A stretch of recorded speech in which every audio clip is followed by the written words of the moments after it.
All right.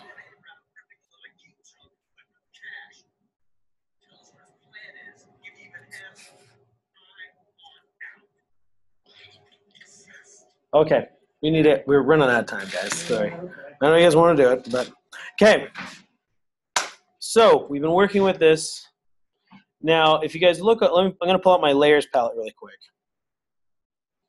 Now, if you notice on my layers palette, I have my layer right here, and along with that, beneath it, I have all these individual effects that I've done. Okay, so I can turn these on and off through here. Now, if I ever want to go through and edit any of these effects, all I got to do is double click on the effects, and it opens it up like this, and I can go back through and change anything I really want to. So, like, I mean, if I want to give it like an inner glow or something like that. So, like, let me give you another example too. This is always kind of fun. We do this more in like advanced. What am I doing? I don't want another channel. Hold on. I'm going to go give myself another layer.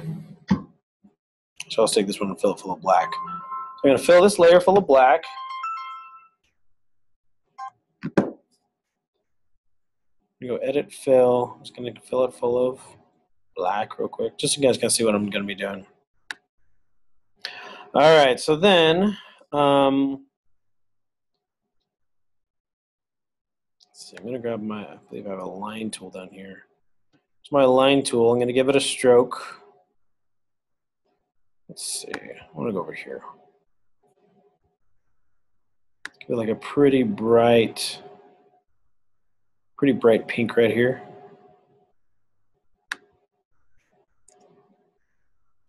Just going a little bit of an edge right here. I'm going to increase the stroke just a little bit. Okay, a lot. Okay, come on. Just increase the stroke, please.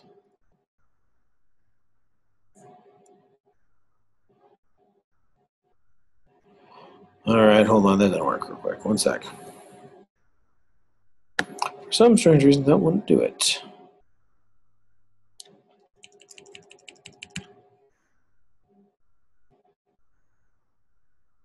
All right, why are you not working? It should be 280 points wide by now.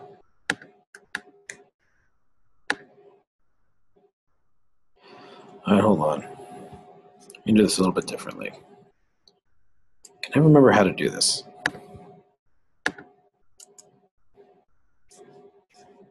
Try that again. Make it bigger.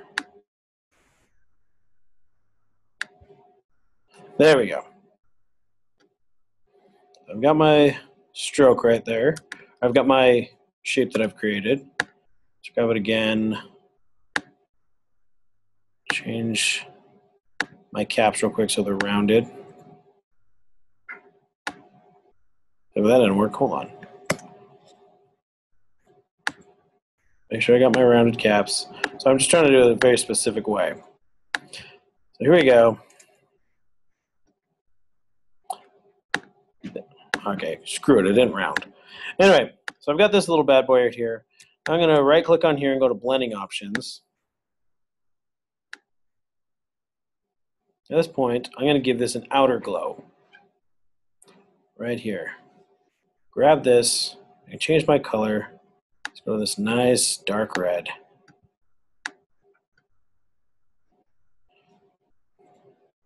Increase the spread, the size of it. And now I have something that's very lightsaber-esque. So if I couldn't round the cap. So, I mean, you can do so many different things with these blending modes to create really, really cool stuff. I mean, that's pretty close to a lightsaber. Yeah. Okay. Now I'll show you guys a couple other things as well, too. So we talked about adjustment layers before, but we also have something on here called filters we can work with. To do this, I'm going to open up an image. Let's see, where'd she go? I think this is it. Oh, wrong one. I'm going to go on a bridge again.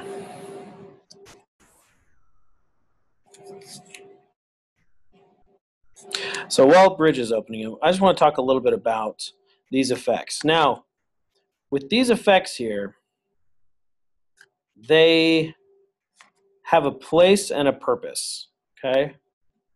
Let me tell you guys, right now, Bevel and Emboss and Drop Shadow are the most overused effects out there. Mainly because everyone thinks like, well, what can I do? It's the easiest thing to add a little bit of contrast to some type or to a design. People think like, oh, this is really cool. It looks like it's like floating there. It's like 3D. But a lot of people just use the default settings on it. And anyone who has ever used Photoshop before recognizes that, and they're like, that is such a cop-out because it's so easy to do and it's lame. It doesn't really take that much talent. And so I'm just going to challenge you guys this week as you guys are looking around at, if you see any like print ads or things like that, especially things that are done locally by local businesses, you will notice Bevel and Emboss and Drop Shadow all over the place because it is so overused. Now, what I'm going to tell you guys about this is with these types of layer styles that we have here, there's a time and a place for them. And use them specifically to improve a design or to improve an image. Don't just use it willy-nilly, okay? There's an old saying out there that said, design, don't decorate. A lot of times these are just used just as decorations. And just because people think that, hey, I can do this, I'm just going to throw it on here and hopefully it'll make my design work. That's not what these are here for. They're here for like a specific purpose. And if you can figure out how to use these in such a way, like for example, this outer glow. That's the only thing I've ever really have found where I've needed an outer glow is when we were just goofing off and we wanted to make lightsabers. It's the only time I've ever had to use it. Well, you gotta have something for lightsabers. You have to. I mean, it's just one of those things you have to have. So, best thing is like, don't just come up here and be like, well, this needs something.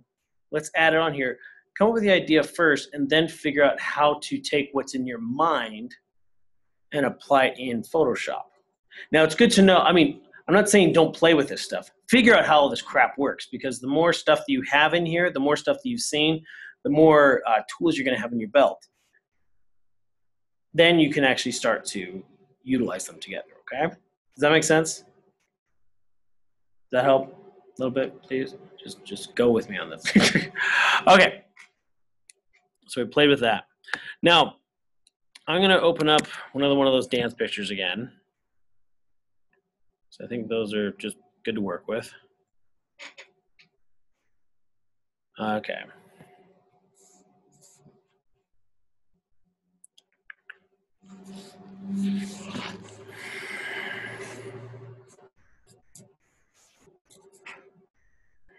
All right, let's grab. Oh, this one's pretty good.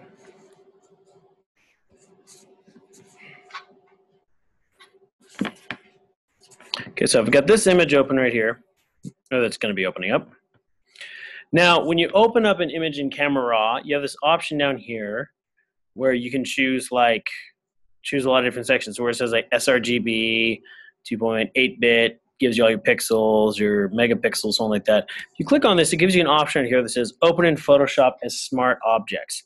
I usually like to keep all my raw files open this way, and even if I have a JPEG that I'm opening up, which is very rare when I'm working on a JPEG photograph, I usually like to open it up as a smart object because then I can always come back and open this again in Camera Raw and make edits to it, okay? But there's another reason for it as well too, and I'll show you what I mean. So I can just hit Open Object really quick. And I've kind of made a mess of my setup right here, so I'm going to go and hit Reset Couch. There we go. There's my layers right here. Oh, I don't want that couch. Hold on. Couch Workspace 2. Looks down. Do I always do that? Hold on. There we go. Couch Workspace. Looks good. Okay, so now I know that this is a smart object because it has this little badge down here. Okay, so it's a smart object. Now, I'm going to make a copy of this really quick, and I'm just going to rasterize it just so you guys can see kind of the difference right here. So here's one that's been rasterized, meaning it's no longer a smart object. And here's that smart object. So if I double click on it, it opens it up in Camera Raw again. I can change any of these little settings again. Anyway, okay, good. Set up.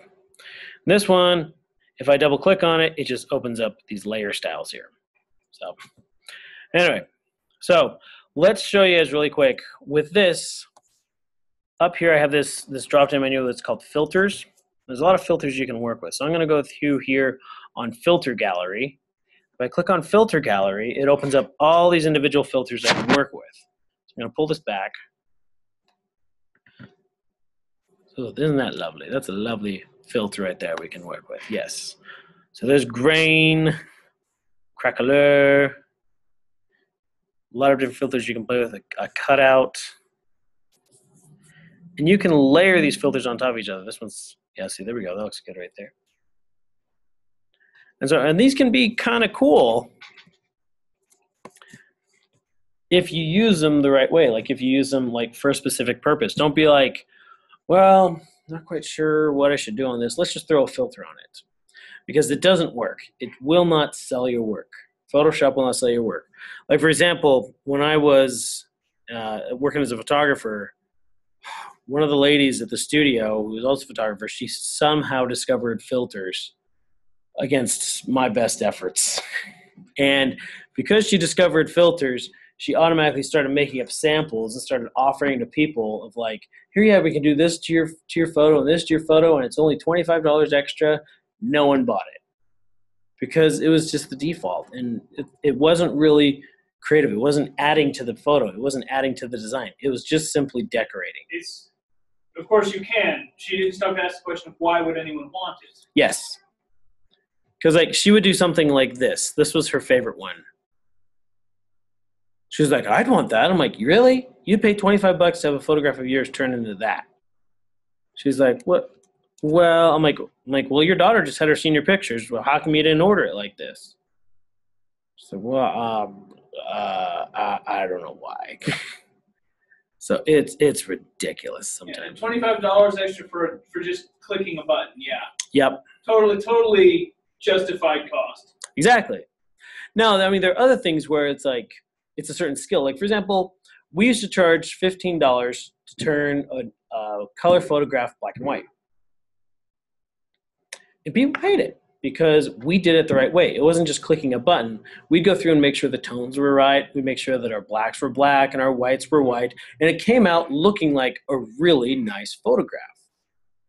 Yeah, but really, it took us maybe a minute to make it look that good.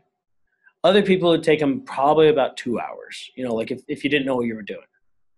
But by the time you guys are done using this, you'll be able to make black and white images like that and be able to sell them like that. But anyway, so you've got all these different things. Now, with each one of these settings, off to the right, you have settings you can also apply. So there we go. Now she looks all like silver. Silver girl. It looks like it's punched into a plate. That's what it is. It's a bas relief. So it's like, so it's literally like you've had a plate that's just popped in a brass. You can change the way your light goes. Goes from the bottom. Is there a bus that comes after 8? I think it's like 808 or something like that. So top right. But here's the thing. You can also go down here and you can layer these on top of each other. Like I have bas relief on top of bas relief, which looks weird. Charcoal. Let's go to something else. Let's go to this diffuse glow. And let's get rid of bas relief real quick. Water paper, let's do that. That'll work better. There we go. So you can layer them on top of each other. And so now I'm just going to hit OK. And it applies it. Now, if you notice right here, there's really nothing I can do to undo that later. Okay. Now watch when I go down to this. I'm going to turn this one off. Go down to my smart object. I go filter. And let's go to the filter gallery real quick.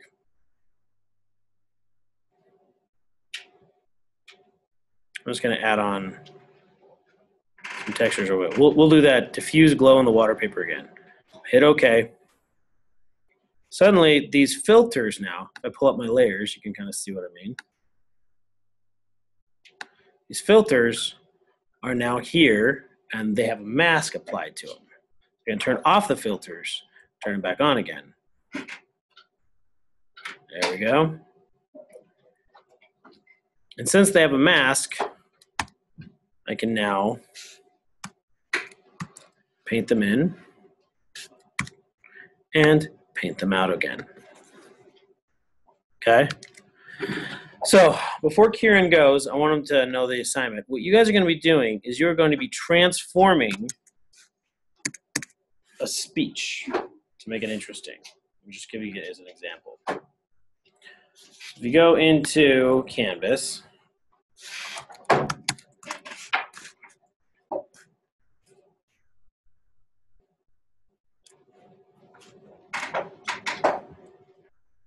come on. Go to Design 104. Modules. What you guys are going to be doing is you are going to be using the manipulation tools that I've been showing you guys to create what I call a figure of speech. Okay, so you'll be using type and transformation tools this time around. Please read all the directions, including the ones after the image, okay? So, type and typography, one of the things about graphic design that people outside of the discipline simply do not understand. They don't know why it's so how it can work so well. People just think they just slap type up there and it's good. It's not. You know? So you'll be taking a speech from Shakespeare and rearranging it so that it provides visual appeal. We as humans in Western society typically read from left to right and top to bottom. If you're confused, just think about how you are reading these instructions right now. Other societies read from right to left or bottom to top. Weird, huh? So we're going to challenge just the way you guys think about design. So using the type tools in Photoshop and also all of the transformation tools, you guys are going to be creating a pleasing arrangement of Shakespearean speech from Henry V. It is the St. Crispin's Day speech. You guys ever read that? I actually translated that into an invented language. Oh, cool. Yeah, it was the amateur test of the linguists is they translate their invented language. They translate something from Shakespeare to an invented language. Yeah. Typically, it's Hamlet's speech, but it didn't fit with the culture of the language I'd made. So, yes, so I actually am quite familiar with the St. Crispin speech. Okay, well, there you go. You're very familiar with it. Well, here we go. So here's some examples of just ways that you can manipulate. So here they're using different typefaces and just basically changing the direction of how it's read. So here they're using a lot of different typefaces. Just different ways to manipulate it and move it around. It doesn't necessarily have to be like, on this day, St. Crispin's Day, I can't remember the whole thing of it, but it doesn't have to read left to right, top to bottom. It can be very fluid, very aesthetic, very alive, if you will. So, and here's just some other examples from, this is an example from Arabic. Or just how some people have used it to just make more interesting typography. So you've got, I don't even know what this says, but it's just beautiful how they've used it.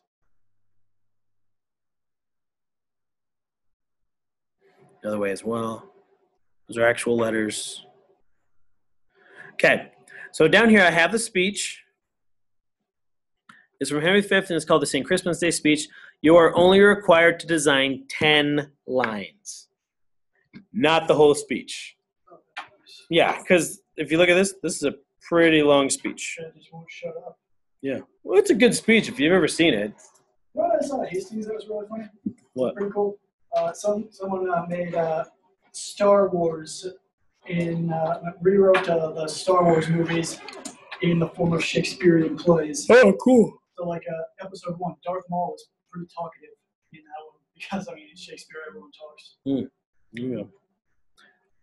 Anyway, so that's what you guys are going to be doing. So it should be pretty fun. Use these transformation tools. Use the blending modes. Use the what's it called? The effects that I've given you guys. make it interesting, make it fun, make it visually appealing, not just literarily appealing. I think that's a word. Not literally, but literarily. Make it literarily appealing, but make it visually appealing so that people look at that and say, like, wow, I like that. Like this right here, I think this is beautiful how this is designed. I mean, we're just using Arabic, not Arabic, but I guess because we're the Arabic alphabet. But it's just using the Arabic letters to create this. I think this is very visually appealing. I don't know what it says. I don't care what it says. But it's beautiful to me.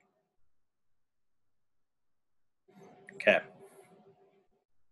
Any questions about this assignment? Okay. This assignment will be due. Let's see, what is today? Today's Tuesday? Yes. I'm going to give you guys a little bit more time to work on this.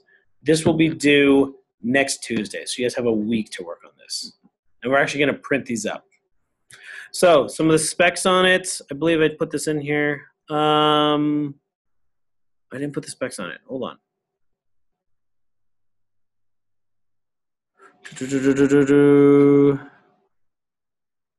No, I didn't. Okay. Your size will be, I'll put this in here as well too. I'm going to put it in right now. Size will be 11 by 14. Okay. Shut up, thingy. Okay, let's see. Size will be 11 by 14 or 14 by 11, however you want to do it, and at 120 dots per inch. Okay. All right. Then on Thursday, this coming Thursday, we are going to print your guys's resolution. Yeah, the resolution ones. Okay. I thought that was what we were going to do today. Yeah. Oh, it is today. Did I say it was today? No, you said it was due yesterday. No, yesterday. No, Yes. No, it wasn't due when you guys were printing it out yesterday, and it was supposed to be due like today. No, you said. What I remember. I think I said we were going to print it out today, and it was going to be due today. What I remember was that it's going to be due Thursday, but we should probably have it done by today. Yeah, so we could print it out. So we'll print it out. Okay, we'll print it out today, and whoever doesn't get it done, like Kieran, you have to leave. We'll print it out on Thursday as well. So let you guys know, I'm pretty flexible with my due dates. So Thursday as well to work on this assignment here. As yes. Well? All right, good, because I'm probably going to need to go over some of it again. It's okay. I'm So, gonna resize my. your pictures? Yeah. Okay, we can work on it. Yeah. All I right. didn't have that problem at first too. I'm not sure what I did that I started to get it